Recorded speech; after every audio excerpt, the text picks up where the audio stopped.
5 klase ng tao na hihila sa'yo pababa. Yung pangatlo at pang-apat may maiisip kang tao. Alam mo ba, hindi lahat ng taong nasa paligid mo ay nakakatulong sa'yo sa pag-asenso o sa pag-angat sa buhay, pagkuha ng pangarap. May mga tao na sadyaman o hindi hihila talaga sa'yo pababa. Kaya mahalagang malaman mo kung sino-sino sila para maiwasan mo ang negatibong impluensya. Ito na yung 5 klase ng tao na hihila sa'yo pababa. Number 1, yung mga naiinggit sa mga achievements mo, yung mga nagagawa mo. Kapag may tao sa paligid mo na hindi masaya sa tagumpay mo, magduda ka na. Sa halip na suportahan ka, sinisiraan ka pa o pinanghihinaan pa yung loob mo. Tandaan mo, ang tunay na kaibigan ay hindi naiinggit sa mga achievements mo, kundi sinusuportahan ka pa. Ini-encourage ka pa. Pinupush ka pa to do more. Number 2, ito yung taong palaging negatibo o nagkakalat ng negatibo. Siya yung tipong walang ibang nakikita kundi yung mga mali sa mundo. Laging may reklamo, laging may problema, laging may hanash. Yung tipong laging nakatuon dun sa negatibong aspeto ng kaganapan. Napaka-pessimist. Pag may kasama ka kasing ganyan, so laging naririnig mo ay negative. Mahihirapan kang mag-focus sa positive. Ang malala neto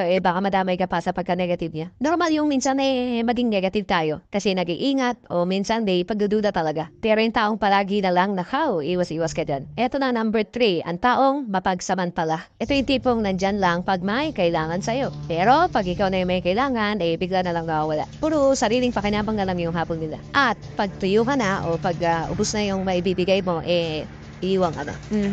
Eto pa, number 4, yung taong naninira ng pangarap. Kapag sinasabi mo yung pangarap mo o ini-express mo yung mga goals and dreams mo, sila yung nagsasabing, nakap, di mo kaya yan. Mahirap masyado yan. Mukhang imposible yan. Masyado ka namang ambisyoso. So, imbis na i-encourage ka, binabasag ka pa. Huwag mo hayaan na yung mga ganyang klase ng mindset ang magbibigay ng limitasyon sa buhay mo. And number 5, yung laging nakikipagkompetensya. Okay naman yung healthy competition. Okay yan.